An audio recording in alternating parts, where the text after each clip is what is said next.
It's always the most difficult question to answer is who you are. And that was for a long time a question I tried to answer. Who is Sasha Riess? Is that only my name? Or it's something more behind that story of who really I am? But if I look a little deeper behind the name, would be a hidden little boy, sad, alone, abandoned, and trying to find his place under the sky in this world. And oftentimes the best place to land would be in the arms of the dog. Safe, quiet, place of acceptance, not judgmental, and peaceful. And everything starts from there. Who am I? Who is Sasha Riess? So it's a journey of 30 years trying to answer that question. But everything started to unfold one day when I actually realized that freedom of one lays between the boundaries of his destiny.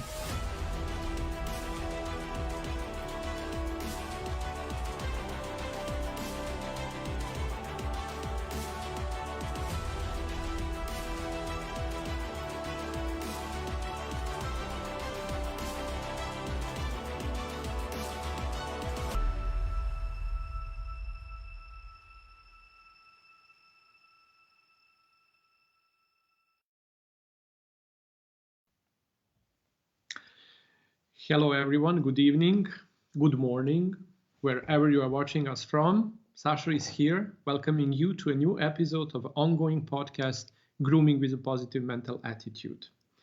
Today topic is very interesting one because it talks about happiness. Somehow going through this entire live podcast, we were kind of trying to reach that state where the happiness becomes a constant emotion and feeling that we live our life through or with. But how to actually achieve it? Can it be attracted? And how to reach it happiness is actually a skill that can be learned to be enjoyed. So what's the difference in between happiness and joy?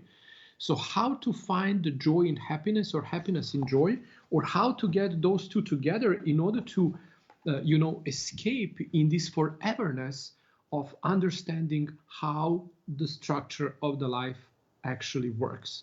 So if you remember, on one of our first podcasts on this series, we were talking about the frustrations.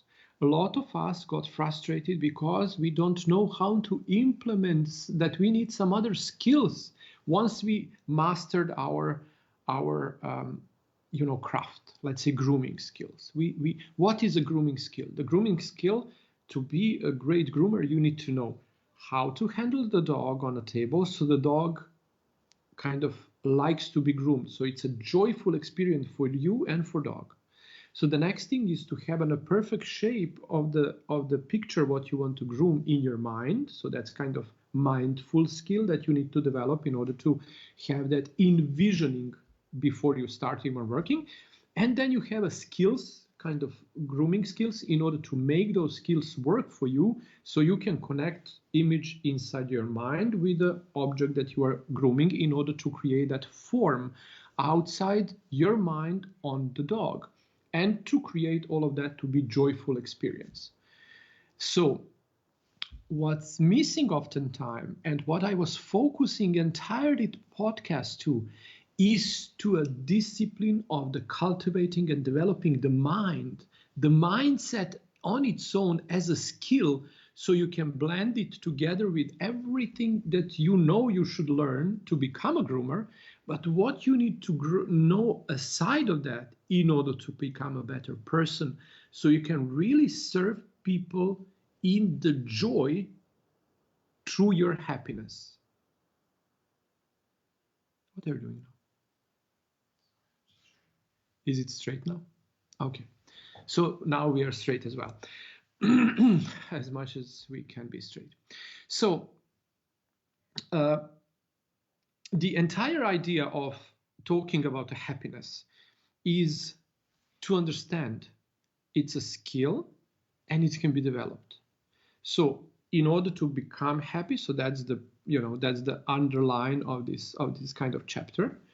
In order to be happy, you need to help others become happy. So our way of reaching the happiness is through service to the others.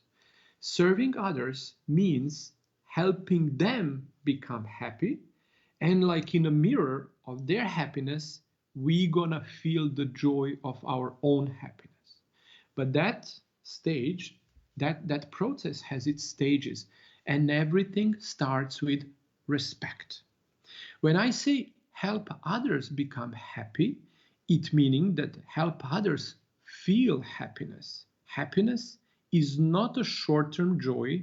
It's not something that comes out from enjoying a short-term pleasures.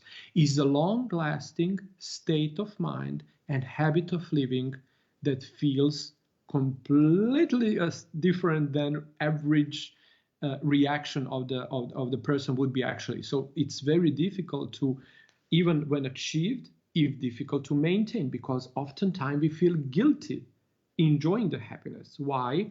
Because in all of those loyalties to different groups, including family groups, where I was raised in, whatever, so somehow Jung was talking about that a lot, because the moment I achieve happiness in my life, what happens is actually that I find all the circumstances to self-sabotage myself in continuing experiencing happiness, because the subconsciousness and deep loyalties that we also talked about through this podcast were asking.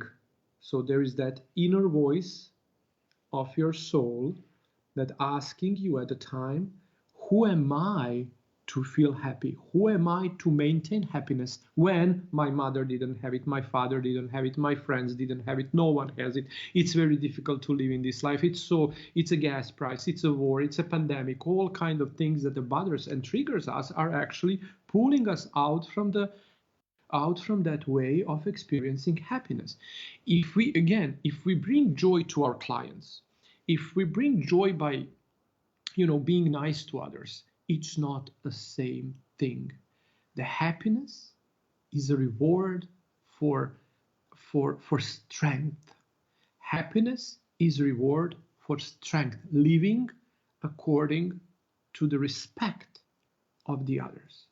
Oftentimes we would feel great if we help someone. But I also spoke about that is when we are not called to help something, or some helping on an emotional level is kind of sometimes okay and justified, but long run brings a lot of kind of burden on you and the person that you are kind of trying to, oh, poor you, everyone is again, oh, I'm sorry for you, I'm so sorry that happened, I'm so sorry, and kind of like you feel like you are kind of contributing something to that person by being there for them, where actually the life challenge that they are experiencing now, it's a perfect place for growth.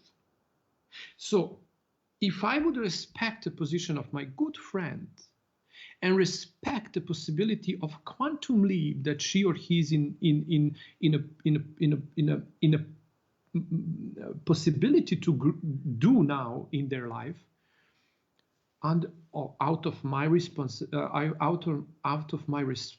comes our responsibility to act according to the best, to help them go through the experience, be by their side, encourage them to face the reality, to face the life the way it is. Don't put glasses that gonna put again another problem to be solved under the carpet that will actually come and hit us hard in a time to come. So that's where actually experiencing happiness would be reward for the responsible living. Responsible meaning that we acting accordingly at a certain time, not to do what's easier or what we think to best, to do what's the most responsible action. Oftentimes it would not be an easy one. Oftentimes, not often, majority of the time, responsible actions wouldn't be the easiest one. But that would be one that will heal us, the person we are trying to help, stronger. The way we become stronger is that we face the challenges in front of us. So the challenges on one point is a resolving issue of the long-term drama going in our life, finally able to be seen and resolved. Through finding the resolution of the problem, we finally grow. So the problem is solution on its own. Just we are experiencing a problem because we don't see the right side of the problem. And if we have a friend next to us who also sees the problem, from which angle are we experiencing the problem from, then both of you are looking at the problem. Oh my God, like poor, can you imagine what you are going through? That person is really terrible. They hurt you. They did this, they did that. And instead of, pulling you out from that, by giving you space to breathe, space to see, space to embrace the challenge, and finally work it through faster and fast. It's not easy process. It's not pleasant process, but it's responsible. It's rewarding. Rewarding means that you're gonna experience happiness down that path by growing, experiencing the problem, facing them, facing the challenges, solving them. Long-term happiness is on your way. So the problem of our society today, that we become so emotional towards each other, so on the level of emotion, the life is impossible. Emotional intelligence doesn't mean that you are triggered by every single emotion. You feel angry, you act angry. You feel sad, you act sad. You feel happy, you act happy. You feel this, so because the circumstances of the life changes. What was making us happy today not necessarily need to make us happy tomorrow. So the same thing that was causing trigger to sadness today may experience joy tomorrow or whatever. So that changes. The way we change, experiences that we are facing are changing as well. So the same, we can watch the same movie 2 times, but even if we watch them immediately, one time in 1 hour and then the next time in the next hour, the person that is watching that movie is not the same. We have 1 hour more life, 1 hour of more experiences, 1 hour of perception that we already grew into with watching the movie first time, and then when we are watching the movie a second time, immediately after we watched it first time, the person that is watching the movie is not the same person anymore.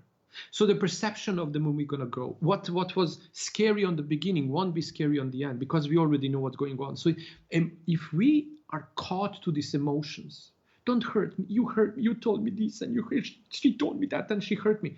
She hurt my feelings.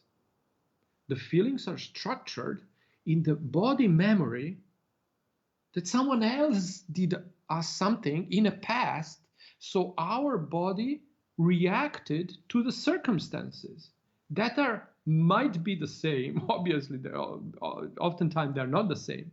But what the body prevents us from is to experiencing it again. So something was done to us, or something we experienced far back in the past. Because we didn't process it from the same safe distance, or we didn't know how to cope with that whenever it happens, that memory is built and bought with us in the present time. Now someone is triggering something that reminds us on something that already happened, but it's not a present reaction. So someone is telling us something that hurts us. What actually hurting us is not a person, is a memory of the past experience that we didn't work through. Why? Because we were talking it to our best friend and she was telling us what's best for us, and then she was just helping us bypass something that we never recovered actually from. Why we never recovered it from? It's because we never faced it the way it should be faced. The real support was, you can do it. You can go through this. I'm by your side, and I can do it to be next to you, but I can't do it for you. So you are the one to make a job. When you inspire people to do an extra mile, to do the right thing, when you are not pushing people down by kind of pushing them back in that emotional state where they might be like a little safer for a second, it's gonna become worse and worse and worse and worse and worse in time to come. And that is how we keeping interacting the worst people with the worst people, with the worst people, with the worst people, until we do not finally learn the lesson. The God and the life is not cruel on us. We are cruel on ourselves because we are afraid, because no matter who lives through that fear or where the fear is coming from, sooner or later we need to face the fear and move through the fear to see that actually flying with a plane is nothing to do with our fear of falling or of whatever fear we have. When I was scared of flying, and until I didn't face my fear, work it through, I was about to quit my job. I said, like, you either gonna face this fear, work it around, or you're just just quit the job. But try to find something that doesn't include us traveling as much. So and I was okay. I was doing it well. I was kind of going through the training. I went to Lufthansa Germany. They had a very nice coaching sessions about how you fly, what happening, the turbulences, the this, the that. Once explain everything. Once consciousness was around, like what's going on, where I started to enjoy the flight. Now I get into the plane, I fell asleep, and I wake up whenever, and whatever happened in between, I wake up just before we land. So it's kind of just, I like, and that is how I built my fear into actually my biggest support. So that is how you can't eliminate it, and don't try to eliminate anything that you're experiencing. And we talked about that. I said, like, in a yin and yang, you have black and white, and in every single black you have a white spot, and in every single black spot you have a white spot. A black portion you have a white spot, or the black spot white, black portion white spot, white portion black spot. So now you can interpret a lot of times, but what's very important is black, white is white. You can't make it be shadowed. You can't make the black be gray. You can't make the white be black or black be white. So that's what we are trying to do. We don't want to face the reality. We don't want to call things by their name. And that is why we are experiencing so much problem. We don't want to call black black. The black is black. The black is hurtful. But the black is part of our experience. Out of wrong actions come up so great experiences.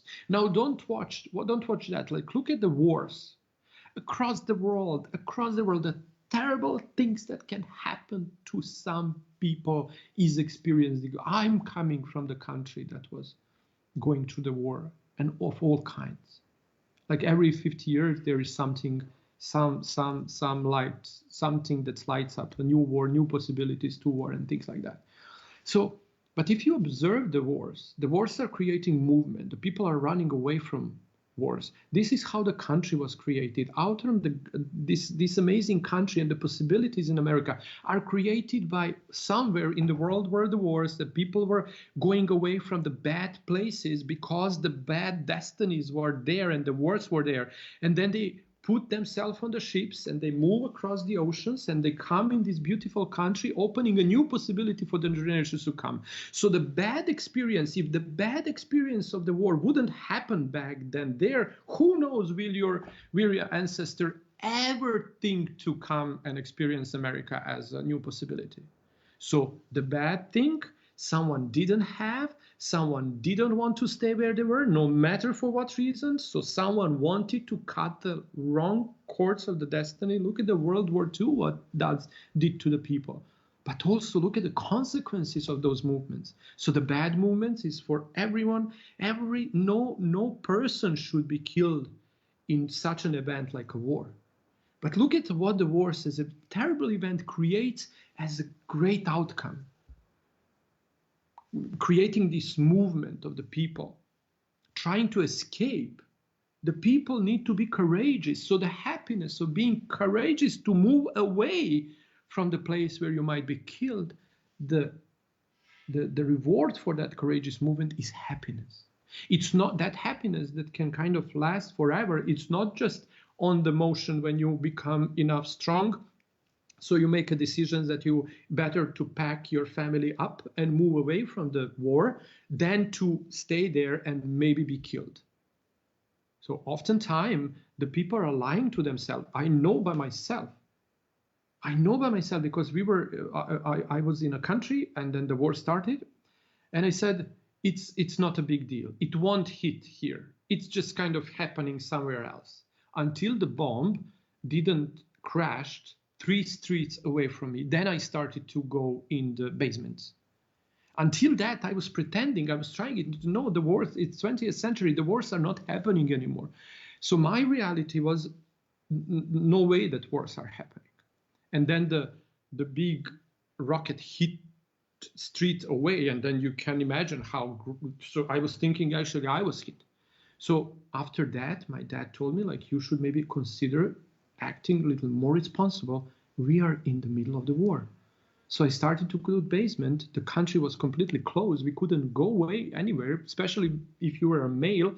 However, my wife, then pregnant with Luca, my little daughter Sarah, my mom, my sister, and so 4 or 5 of them, they went in Hungary, and they lived while the war was going on with my uncle there.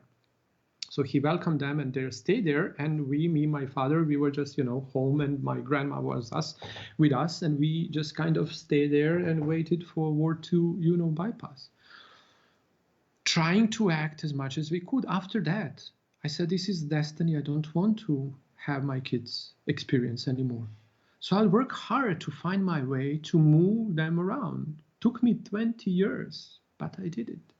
And again, maybe idea of moving myself to this beautiful country would never came across my mind if I wouldn't be driven by the experiencing the war. So that's where actually oftentimes the terrible events that happen in our life are forcing us to do actions, to act responsibly according to those events that will create positive outcomes that would never happen if they wouldn't be initiated by the negative force.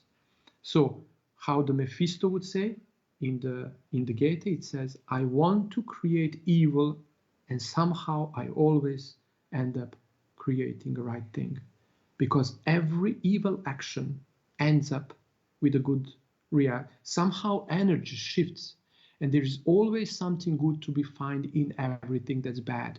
For example, I was molested as a child. I was physically, I was always going through abuse state of, no matter what I did, I felt abused. No matter how the people behaved towards me, I always felt used and abused by my friends, by my family, by my father, by down the road, by my mother as well at that some time, because I was thinking why she's not putting me away from this, until I didn't reach age of 16. And I said, it's enough. I'm on my own from now on. So I went to Budapest. I learned how to groom dogs, and look at me today. So that's what. So if I would have that, I was thinking about when I was going and growing as a kid. My father would come to pick me up. Oftentimes, I was ashamed to say, "Oh yeah, that's my father." I talked about that a lot in the podcast because I think integration of those events is crucial, because you don't want to give those events more than they deserve. So those are black events. They can be called white. They can be called gray. They can be called gray. But if you don't call them black, and if you don't let them have the place in your life, where do they belong? It's not ours to pay the price for someone else's actions. Ours is to cope with the consequences and try to do what's best for us. The most courageous way would bring the most happiness. The dark cave you fear to enter holds the treasure you seek. That is with the life. When I was 16, I can still remember that I was running away from my home, especially from my father, ending up in the Budapest Academy, where I landed into an arm of such a strong personality, the lady that was so hard on me and my schooling, that was so hard that I cried literally almost every day during those 3 months. But I said one thing: I came here to learn. I'm learning from best, and I won't let her behavior stop me from becoming the best possible groomer I can. I never took responsibility for her actions. I was trying to find the best state of mind to put myself in the best possible state of mind so I don't react on her action. And I learned that from my home, living with my father. How I was interacting was a survival mechanism that later on helped me go through the life courageously. Every single time I challenged myself with the most courage needed to perform some actions, more happier and happier and happier I become. How to help others become happy so you can experience happiness is to be enough close to them so they can witness your bravery. I don't say that I'm not afraid. I'm afraid, but the fear will not prevent me from doing right thing. Sometime it will be moving away from the business that you see failing. The people are not, for example, I'm still working as a consultant to the pet care industry. So the people are, from different fields of the industry, they want us to help them build up their pet care industry. And I said, okay, this is the way how it should be done. This is the way how you create the brand. This is the way how you tell your story. This is the way how you build up the business to support your story so your vision can be fulfilled. If that's not in line, you can't make the business just to make your money. There are a lot of ways to make money. But if you want to really make a business that will thrive, you need to first come up with why you are doing that business. I want to make more money. Then you do something else. Maybe it's a good place to make more money, but it's a way to make money only with a purpose. The money will come in so many quantities and from so many places if you just hit one spot, a purpose. That button you need to hit in your life in order to make your money. Purpose. Why I'm doing this. And oftentimes you would ask, why you like to groom dogs? Because I like dogs. How that affects other people's life? Well, I don't know. I just groom their dogs, so they must be happy because they are coming back to me. But that's the problem. Your intention is grooming dogs so you can be happy. That's not reaching the happiness because you groom dogs to make your clients be happy. That is no, you don't need to explain me I'm wrong. I average, what's proving me right? The average salary check of the groomer in the States. It's in a range of below 30,000 a year. Business in demand. You can't find to hire the groomer. In average, we earn through the industry around 30,000 a year. How much time we spent with dogs? Is that the salary of the executive? We are in a private business, in a private sector. You can do and you can earn how much you want. What's the problem? The problem is purpose, mission, vision, and the business that you need to provide, not to pay your bills, because that will be a part of sustaining your mission and vision, be seen and visible more. So you need a business to sustain your change you want to do in the world. Which kind of change the groomers are doing in the world?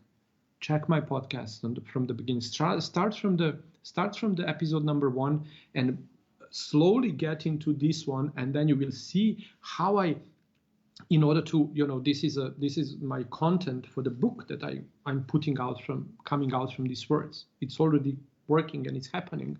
We are like on a 3rd chapter, something like that. So the idea of all of this is to help groomers understand the position, which value they have, which kind of happiness we can experience if we shift from dogs to the owner.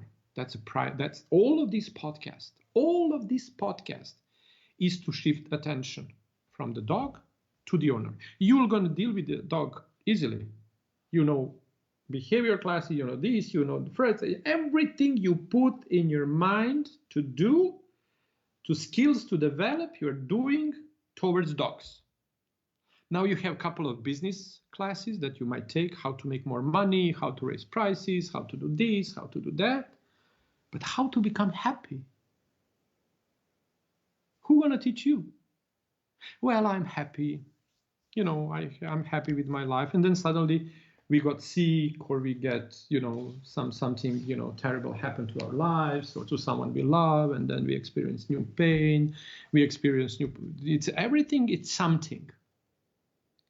So the happiness is a state of mind where I can embrace and accept the life the way it is, helping others be happy by encouraging them, by taking a responsibility. One of these podcasts, one of the purpose of this podcast is exactly that, not to sugarcoat you how great you are and how, you know, do these affirmations and the life will, you know, be better to you. No, it's being happy is a strict, honest, and very self-honest and very hard job, because it requires a lot of respect toward everyone, toward you, yourself first. But in order to get there, I laid you a roadmap how to do that.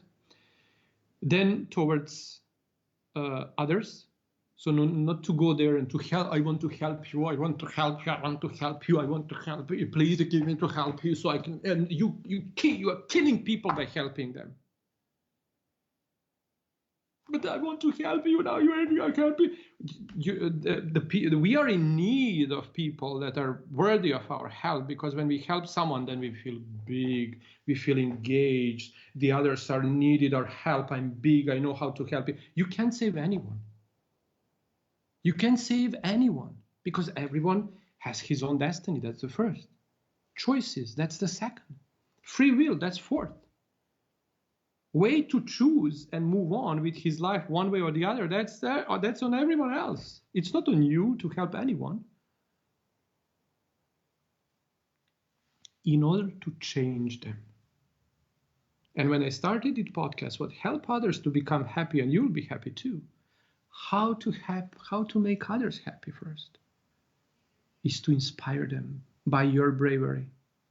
Be brave enough to stand aside when your friend is going through the hardship. Be there for them, but not instead of them. Because that's how you're going to learn a lesson together with them. If you want to help someone, call him out for lunch and pay for lunch. If you really, that's the story. If you wanna really encourage someone to live happy life, teach them how to fish. So teaching someone how to fish means maybe for a week we're gonna stay hungry. But if we don't stay hungry over this week, means that we will never teach how to fish. So it's not easy to say persistence and discipline enough to always do right things. Not always, we can't do always right thing, but at least we need to try. And a conscious living is actually trying to be present in the moment. Obviously, that comes from observation of myself interacting with the other people. So I always watch myself, what I do. Or from the other side, that's something that you really need to be very brave to do, especially in these days today, when everything we are slippery. You can't say nothing that can hurt someone, because the people become, because you know why that's because people are missing self-esteem, self-confidence, and all of that is missing because it's not taken from a family. So I miss my family, I miss my father, I miss my mother, and if I'm missing them, I can't find them in myself, I will miss myself. And if I miss myself, there is nothing I can do in order to recover that self-esteem and the card. So I need to go back and, you know, find my mother in myself, no matter what's my experience and what I think about her. Find my father is myself, either was he present, which kind of he was. So find him in myself.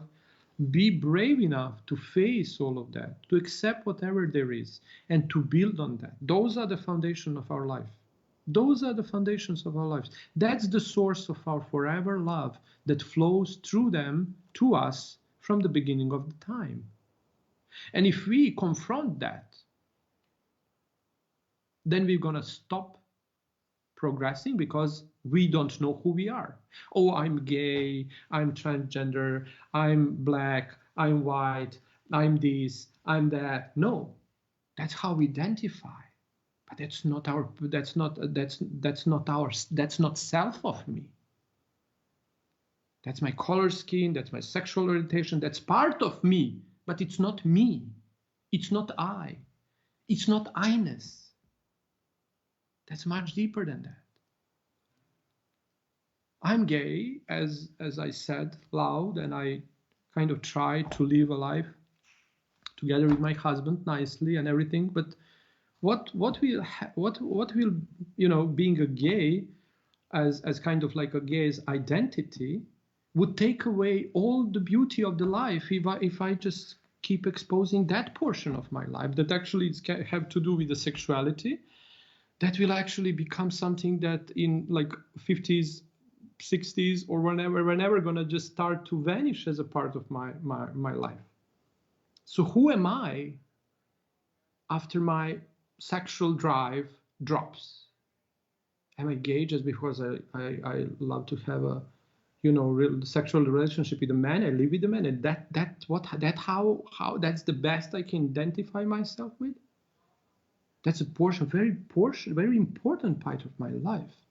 That is a foundation, and every one of us should seek his identity. But don't confuse identity with the self, because you can identify as much as you want with whatever you want.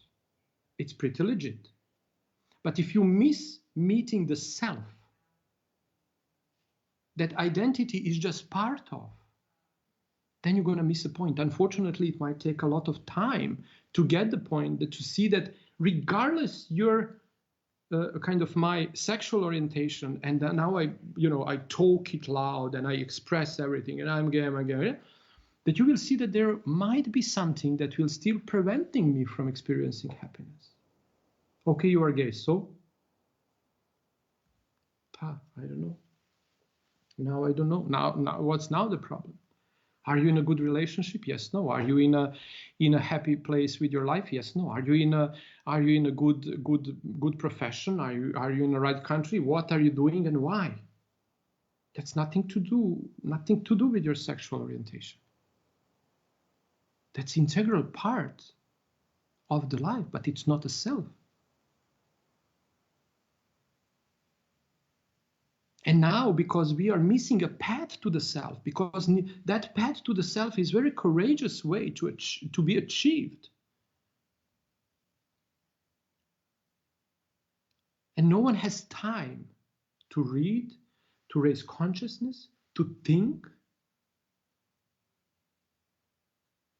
to respect, to take responsibility, and then to do the right action. It's always better to inspire someone than to save them. Because if you save them on some strange way, they're going to turn on you, being very angry at you. Sooner or later, that's how the friendships ends. I was there for her when she needed me the most, and look at what she did to me. Yeah, she's kind of on some strange way angry at you because you did her work. Or you discourage her for being brave at the time when she needed your support.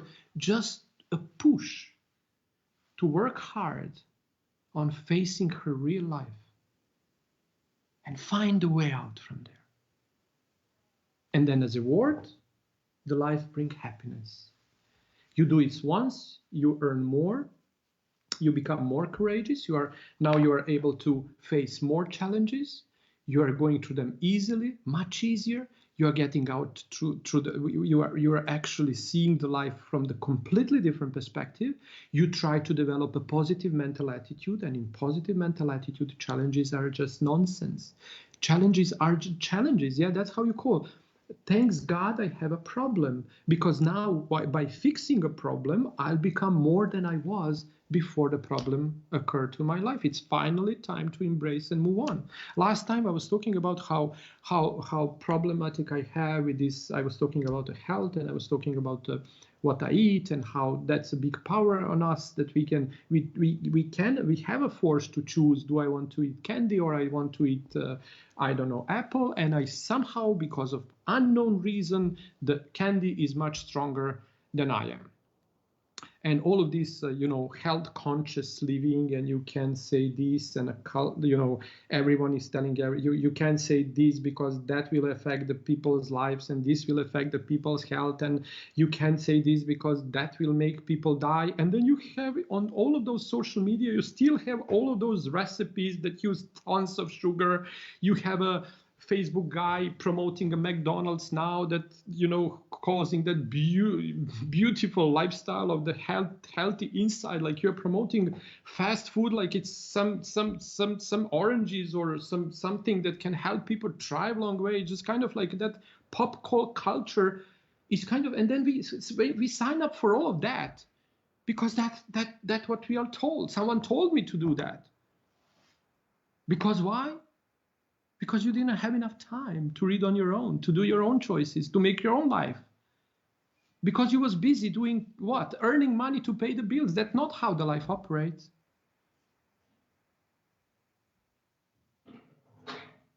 So the long-term happiness is achieved through strength, courageous life, respect, and responsibility taken out from that. That's the only way to the long-term happiness.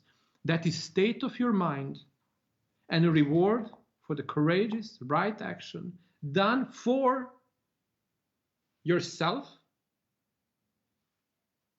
by inspiring other peoples to do the same for their life.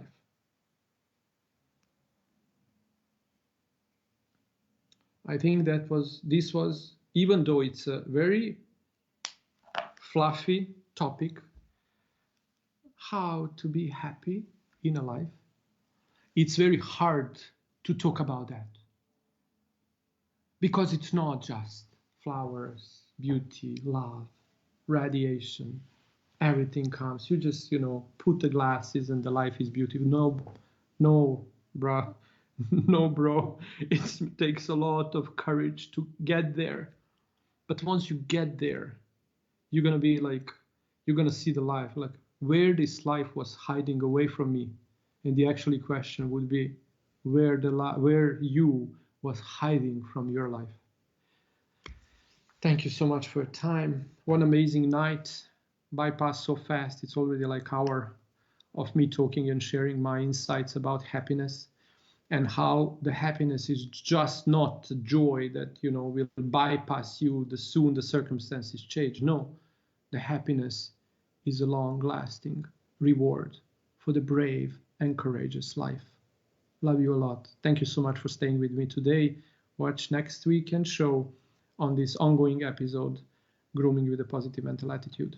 See you, love you, and goodbye.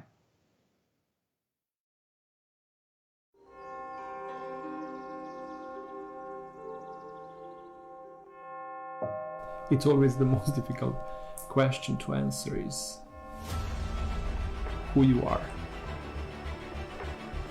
And that was for a long time a question I tried to answer. Who is Sasha Riess? Is that only my name?